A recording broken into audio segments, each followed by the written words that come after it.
Hey, have you ever sent your food back to a restaurant or asked them to send their compliments back to the chef because that meal was that good to you or that bad?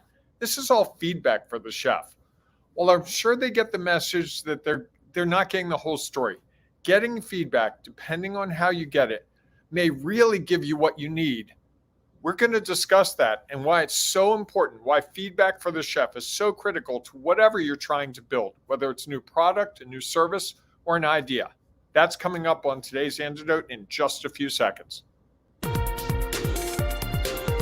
Stay tuned for today's Antidote, brought to you by the Renegade Success Network. Today's Antidote features a healthy dose of thought-provoking insights and information for business owners, entrepreneurs, leaders, and nonprofit professionals. Each day since March of 2020, this program has offered that one thing to help you continue on your own unique pathway to success. And now, Renegades, we bring you Bob Graham and Tom Brush. Hey, Tom.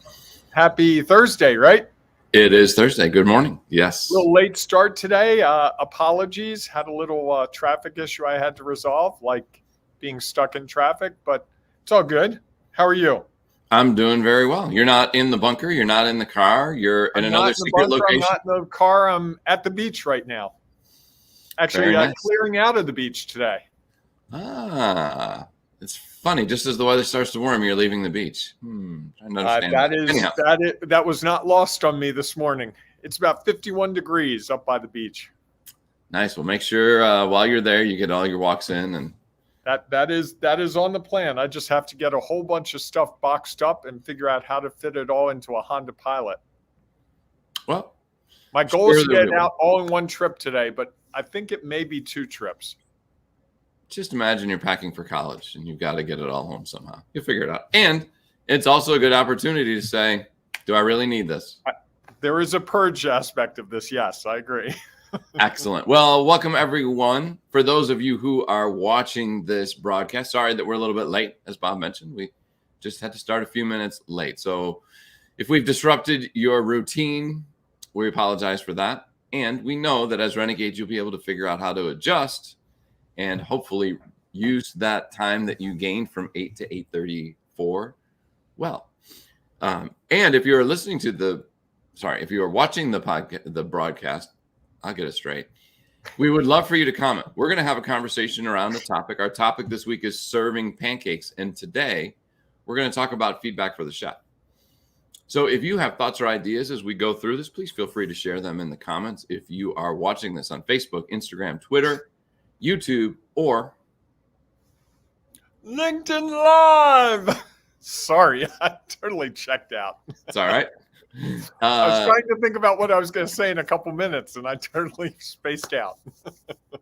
No one was judging, just you. And then at the end of the show, Bob and I will each offer our one thing, our antidote for today, to help you figure out how to take your next step forward on your own unique pathway to success. And while we know have value for someone, if you have something you'd like to share, please do, because that value will also benefit someone. And someone may be desperately looking for what you have to share. So please feel free to put it in the comments, whether you're watching this live now or you are watching this on replay a little bit later. If you are listening to the podcast, we appreciate that very much. Thank you. Yes. And we know that you're unable to comment. So we would encourage you to share this with friends. A great way to comment is send this to a friend if you think that this could add value to them, and say, hey, you may want to check this episode out, or you may want to start following and listening to these guys because they do offer some value and some interesting insights that I think would have helped me think differently, and that may be beneficial for them. So please feel free to share it. We also would love for you to rate our show. That's another way for it to get out to more people without you having to actually share it with someone else. They will find 5 stars, 5 stars, 5 stars. I guess Bob would like to ask you to please rate our show 5 stars. So either way, for either group, if you're feeling like you have some idea you really want to share, we'd love to hear that inside our Ring of Renegades Facebook group. So whether you're watching the podcast watching the broadcast or listening to the podcast, I'm struggling with that today. please go to our I'm enjoying Facebook group, the Ring of Renegades, where you can share it inside of there. If you are not yet a member, it's easy to join. Just ask to become a member and tell us why you're a renegade.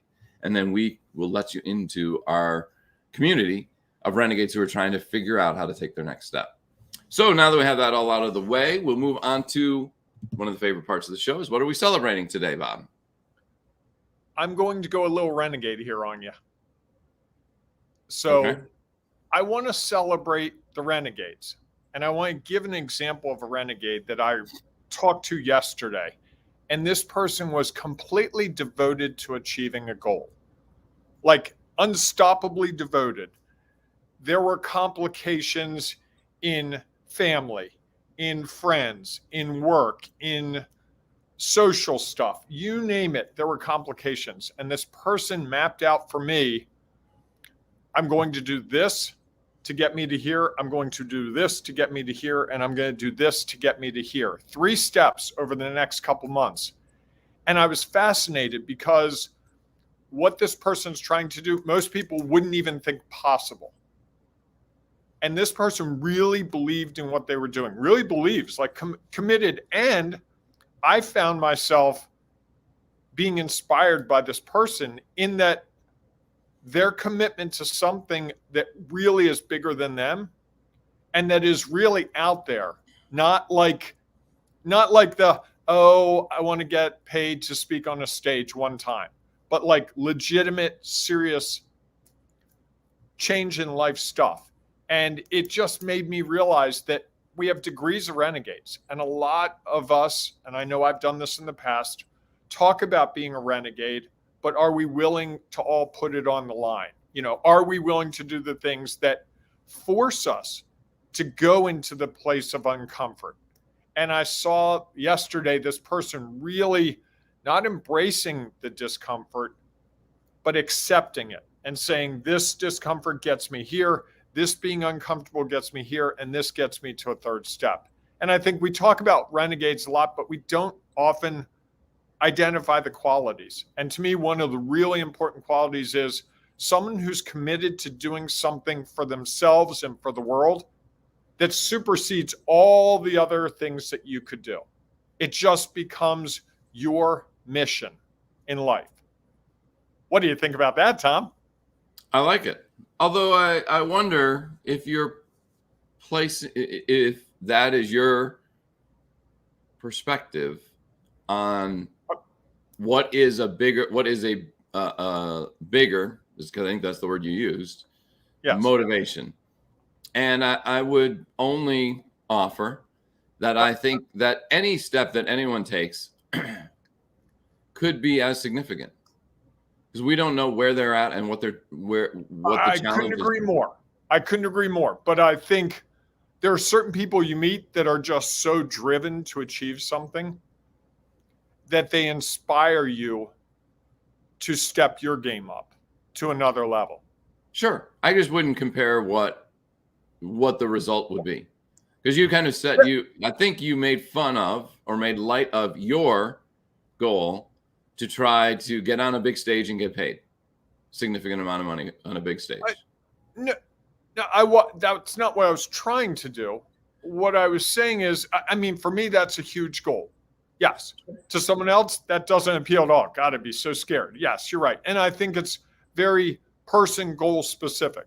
Absolutely. And what might be really hard for someone, and I openly acknowledge this, I've been there, is sending an email to all your friends and family saying, hey, I started a business.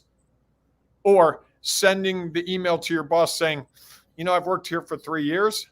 It's time to get a raise. I feel like I've earned a raise. Those are as difficult steps as the big step. But I think what I saw yesterday was the willingness of this person to really commit to something. And I think that's where I know in my past, I didn't fully commit to things. I think I was half in, half out. And I think the more I commit to something fully, the more whatever's supposed to happen happens. I don't know if I'm making sense this morning. No, absolutely. No, I mean, I think, and I probably threw you off guard. I think that when we are willing to commit to something, whatever it may be, really, truly 100% commit, we're all in, that things change. And I think people who are willing to do that, because I would agree, not everyone is willing to do that. And I think that in and of itself is definitely worth celebrating, and definitely a quality of a renegade who is willing to say, this is an enormous step for me. And I am willing to do whatever it takes to achieve that. Couldn't agree more. I like Danny's comment. I think I could say this out loud. I'll try. That's badassery. Love it. That's a great phrase. I love that. I'm going to share that with that person. You don't know Danny the way I do, but that is a Danny phrase. There is no doubt about that. I love it. I like it. So what are you celebrating today, Tom? My celebration is a little different, I think. That's okay. And I usually we share a lot with each other. I didn't share this with you. So my mother-in-law has been in Florida and has been struggling a little bit. Really had some challenges, and it's been kind of all over the place. So it's been really difficult for obviously my wife, myself, my kids. And they got some good news, I think, that things seem to be a little more stable than they thought the day before. And so I'm going to celebrate the fact that people who I care about, and that people who I care about really care about as well, has seen a turn. And I think that was it. I think it also allowed some thoughts to go through people's heads of just what, things you don't want to consider, and then things you consider and how you look at it. And so the fact that she is doing better, I'm continuing to wish her well and look forward to the time when we get together again. So that's my celebration today. Awesome. Yeah. That is good news. It is good news. So what are Renegades celebrating? Why don't we celebrate, let's use Danny's word, the badassery of any renegade. How's that? I love it. I do too. I think we might need to get Danny to define it, so that when next year rolls around on February 10th and we want to again celebrate badassery, we can make sure we remember to acknowledge that he shared it, and be able to share what his thoughts are on it. And then we can let others. Something tells me he's typing right now. Yeah, it wouldn't surprise me. While he's on his treadmill or his elliptical, he's going, come on, guys. Peloton, I think he's a Peloton guy. Oh, okay. All right. I'm not 100% positive, but I believe that's where he's at. Anyhow, okay. All right. So let's now dive into our topic. And if you're all right, I'm going to share a story. That's okay. I was thinking about this morning. Go for it. So, as you know, I grew up in upstate New York. And so chicken wings, or wings as we call them in upstate New York, we don't need to quantify that they are chicken, because of course they are. I have eaten a fair share of wings in my life. And I had a really good friend when I was in Binghamton, where Danny is, that I worked with, and that guy could eat wings with the best of them by far. Loved them, ate them all the time. And yet he had this unique habit. I don't know if it was a habit.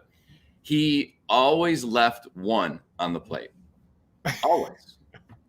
And one time I was like, you're not going to eat that?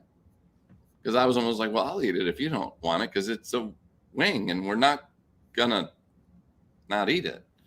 That would be like almost sacrilege.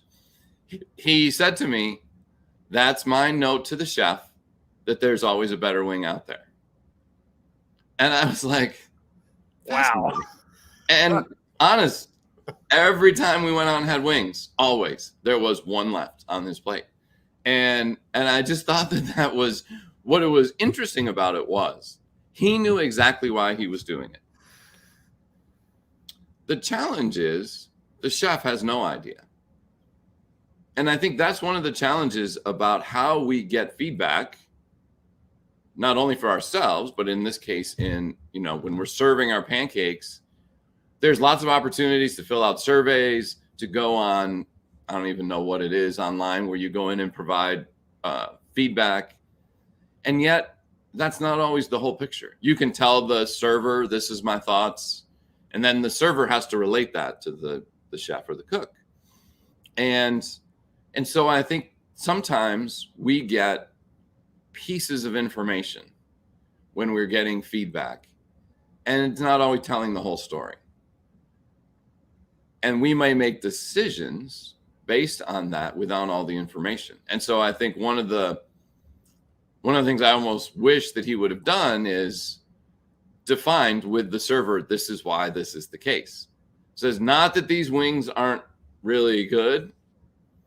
This is just the way for me, I can leave one because there's always a better wing. And that for him, that meant, okay, I'm just going to have to keep eating wings until I maybe someday decide that I have found the perfect wings and I can't send them back. So I just got me thinking about feedback and how sometimes we get it firsthand and sometimes we don't take the time to get it firsthand and the difference that can mean in the type of information we're gathering. Or I think, and I got to tell you, Tom, of all the stories you've told in almost 2 years of this program, I think that might be my favorite. Nice. It says so much.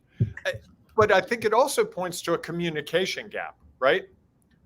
That your friend is sending a message, but the recipient has no way to officially interpret it the way that, it's one of many. Sure. Well, I guess he wasn't that hungry. I guess it fell on the floor. I guess the server, put it in their pocket. I mean, I guess they didn't like it. There's a million possible scenarios. And I think we as leaders and business owners often get mired in all the possibilities. And I know for me, if you gave me all those possibilities, I'm going to fixate on the worst. Sure. Every time. And you're going to create a story that fits that. Correct. And I'm going to make decisions in the future based on that largely possibly faulty information. And I think, incomplete, but also probably misinterpreted, right? Sure. And so I think we do that all the time. I think we do it all the time, every day, all day, without thinking. The person who pulls in front of you at the grocery store and parks where you're going to park, and you're like, wow, that guy's a real jerk. Well, no. He's got 2 kids at home who are screaming. They've got COVID, and he's trying to get them a test to figure out what's going on. Okay, if I knew all that, yeah, please take that spot. I'll park further away. My issue isn't an emergency. And I think we make assumptions. I think that's what your story really gets at, that we make assumptions in giving feedback. And we also make assumptions in receiving feedback. And those assumptions can be right or wrong, but they can often pass each other completely. And the wings are a perfect example. Yeah. Well, I think I think the thing about it is that it's almost, we hear what we want to hear, or what we don't, what keeps us from advancing. Sure. Right. Because it's safer. Well, that didn't work. Yeah. And so I was talking with someone, I think I shared the story, as I told you, I forget. I tell a lot of stories and I forget which ones I share. I was working with a client and they had an event and they got feedback form from a lot of people.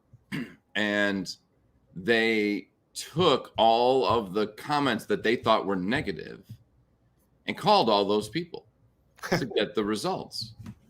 And I said, oh, that's great. I said, did you call the same number of people who gave you amazing feedback? Well, no. Why? Well, you're only getting part of the story. I mean, I understand your need to say, hey, someone gave you some feedback that might have been a little critical of your event or of their experience. And so you wanted to learn more about it. In some ways saying, because you didn't have a great experience, we need to follow up to find out why. And what ends up happening then? We may make all these changes because one person had a negative experience. We took the time to reach out to them to say, what was that all about? And then believed that was the same experience for everyone. Yet we don't go to the person who gave us amazing reviews, call them up and say, geez, tell us more, and believe that everyone had that experience. So I think that it's this, and I think the biggest challenge is the methods by which we gather feedback. And we can't ask everyone, right? You can't ask everyone individually to really get into what's real for them. And so we have other means. And I think so often we look at those means and assume that because on the average, this is what worked out. Well, okay, go by the average. That just puts me in a lump with everyone else and doesn't consider my unique perspective on this or unique experience. And so I know that's a challenge. And I think that I also know that means we sometimes need to do more to find out about the feedback that we are getting to truly understand, especially if we are going to use it to make decisions about changes or modifications that we were considering. Don't you think, Tom, part of the issue is that we like to generalize because then we can put things in buckets, and the more unique things are, the more individualized things are, the more complicated they are in our mind. You know, it's really easy and I may have been guilty of it at the start of the program. I think you called me out on it rightfully, which is I kind of generalized renegades in one category. And I think that's one of many categories. And I think generalizing makes it easy to understand. And so if the chef says anytime any food is brought back, whether it's one wing perfectly in the center of the plate or 6 wings strewn about, the feedback is this person didn't like the wings. That generalization makes it a whole lot easier to take action than, wow, someone sent back 6 of the 8 and someone sent back 1. I wonder if the person who sent back 1 liked it better than the person who sent 6 of the 8 back, or were they with a party where everyone else ate them, they didn't really like theirs, so their 1 came back because, and I can certainly spin out of control with all the possibilities. I mean, I will derail myself very, very quickly when the feedback is in any way possible for me to see it as negative. That I will take a small thing. Oh, that person sent back 1 wing. That's interesting. And turn it into, well, I don't know what they did with the others. They're probably strewn about the building. They're in the men's room for all I know. Or then the other side of it is it was all you can eat, or they ordered 3 plates. Right. And they were like, yeah, I thought I could eat 36 wings and realized that was not the case. And so I was somewhat smart enough to say, okay, I'm going to stop. I don't need to eat the last one and send it back. I think Danny, I appreciate that Danny also appreciated my story. He says, yeah, really good story, Tom. Feedback only worthwhile when it's specific. Such a mess when it's general or a mysterious single wing.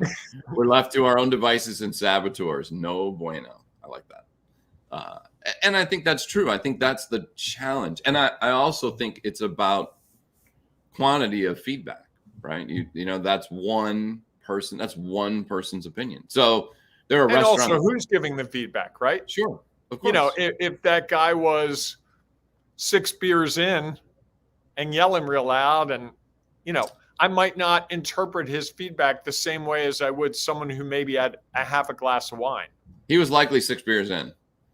Not yelling loud. He was not a loud yeller. But you know what I mean? If there's someone, like I had a client I was working with the other day, and they were saying, you know, one of our guests was telling me all the things that were wrong. And the way this guy was telling the things that were wrong, it wasn't constructive. Why would you do this? This is silly. This is stupid. This makes no sense. That's not helpful. And I had to help that person understand. It's like, well, that feedback's good feedback to interpret. The delivery of it suggests something different. Sure. And at the moment, that was what was real for that person. Right. And I think if we just take it as that, as like, okay, and we don't know. Maybe the experience wasn't as bad as they thought initially. They were just having a really bad day. Right. And it just so happens that they walked in and got unexpected results. And so they decided to, you know what? The owner is here, and I'm going to take out all of the issues that I've had through the day on this one little thing that honestly, in the grand scheme of things, if I had been having a really good day, those couple of things wouldn't have mattered at all. Right. And I think so often those are the pieces that we don't know. And why what they're sharing is just what is real for them in the moment. That there's so much that we don't know about what's going on when someone shares feedback with us. So again, if we just take it as, okay, that's helpful. And as we then try to figure out if I'm getting this kind of feedback over and over and over and over and over and over again, like if every plate that came back at the restaurant had one wing on it, you'd start to be like, what's going on here? Maybe we're serving too many. Maybe we right. need to cut back one. Right.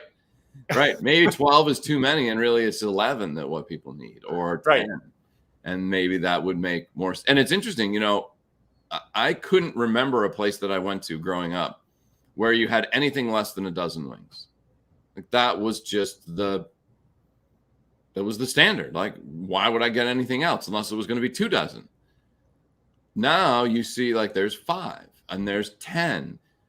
And I think that what maybe restaurants are identifying is the same thing, is maybe they sent out 12 wings as an appetizer and people ate 10 because they were saving room because they also were having a dinner, or they were having some beers with it and then dinner. And they got to the point like, oh my gosh, if I eat any more, I'm not going to be able to eat my dinner. And so I think maybe that's how some of those things started to change. Danny, I love a good, there it is. I love a good upstate wing too. Yeah, or wings, plural. So there is a difference when they're from upstate. There isn't difference. And he asked the question, is have we done a show on specific feedback method? Check out the Center for Creative Leadership SBI approach. Super powerful. Thanks for sharing that, Danny. That might be something people look for. We did do a week of feedback. Yes, we did. I want to say June-ish would be my guess. Yeah, I don't know. We'll go back and find the episodes, and we can put that in the comments so that people can hear our side of feedback. And I think, Danny, what you'll probably start to learn is there are lots of theories, really smart ones, lots of methods out there. Bob and I typically try to create our own. Would you say that's fair, Bob? That's very rarely. Occasionally, Bob will come up with, yeah, that's this and this and this method. I almost don't think I ever do. And no, that's true. Typically that, and I think that's what I really enjoy about and have enjoyed about this show is it's our opportunity to talk through these things. So yes, there is this method, these methods out there that could be amazing. And I think for us, a lot of this is based on our own experience and how we may have taken some of those methods and modified some of those things along the way, because that's what ended up being real for us. And I think that's one of the things I love about the show. It helps me really identify where I'm at within a certain topic. So, this is brilliant from Danny. Adapt, not adopt. I like that. And, you know, I think there's an element of that we all do as renegades. You know, we are unique. So yes, if I do everything someone else did, first of all, my perspective, my filters for it will be different because my experience is different. Yes. So, you know, we evolve because you do something differently than me. And I go, hey, Tom, how'd you do that? And you tell me, and then I bring some of that into what I do. And then we might work together on taking it to the third level. And that's how we build things. That's how we build the products and services. That's how we build an idea. You can't just, how many times have you offered an idea and been like, this is the idea. I want no feedback. I want nothing. This is the greatest thing in the world. Once I tell you this, you're just going to be like blown away. Perfect. Do it, Tom. You've never said that. You wouldn't even be able to get those words out of your mouth. And I think that's part of the whole renegade thing is you've got to be willing to integrate that feedback. Absolutely. And see how that can shift your perspective, your experience, your knowledge to create something that's more universally accepted, I guess, for want of a better phrase. Yeah, I don't know. I mean, I think that's an interesting concept. I don't know what universally accepted means. It's kind of like best practices. Like I think about that and like best practices for whom? universally accepted for whom? Right. Maybe, and I think sometimes we get caught in that trap of this is what everybody else does, so maybe you ought to consider it. And I would go back to, when we started this all off, I know that a lot of our language was, as a renegade, you weren't following the status quo. You were following your own unique pathway. And I think that's one. It's not easy. It's a challenge. And yet I think it provides lots of opportunity for you to figure out what works for you. I think. So as we talk about that and get close to wrapping up, Bob, do you have your one thing? I do. Awesome. I like what you said about the idea of the feedback having to come from a lot of different sources. And I think the thing to me is when feedback comes about my pancakes, about whatever I'm doing, I have to really open my ears to hear what that is. So if the person had sent the plate back to me with just one wing, in a perfect world, I would have walked out and said to the waiter or waitress, "Hey, who did that? I want to talk to that person." And as the guy was walking out with, "Excuse me, sir, can I ask you a question? Why'd you send one wing back?" And I'm sure he would have explained it, and it would have been like, "Whoa, that's amazing. I love that. When you find the perfect wing, here's my card. Call me. I want to try it myself. I want to see what your perfect looks like." That would have been a really good discussion. And that would have been a real bond between those two people, right? Sure. They may have swapped stories about, well, the best wing I ever had was here, and the best wing I ever had was here.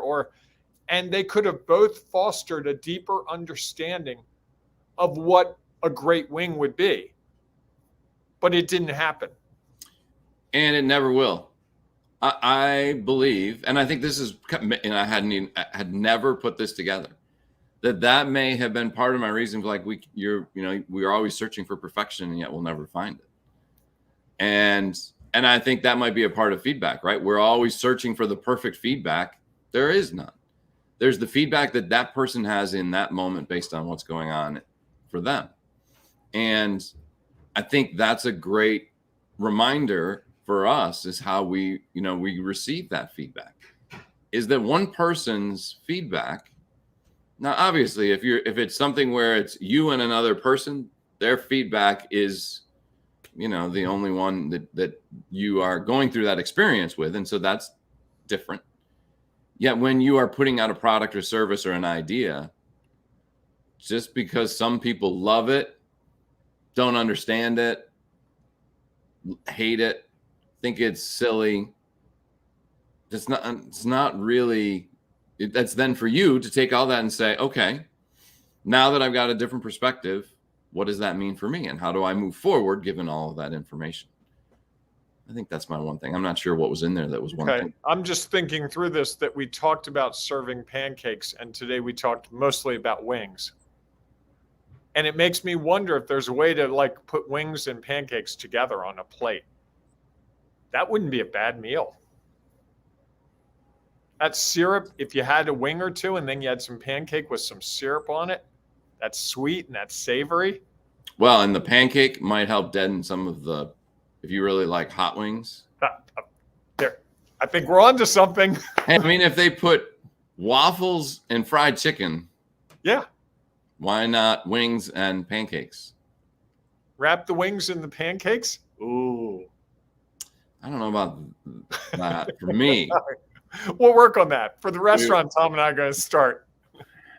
Pancakes and wings. Yeah, no, I've been around starting a restaurant once. No desire. No. Yeah, I don't either.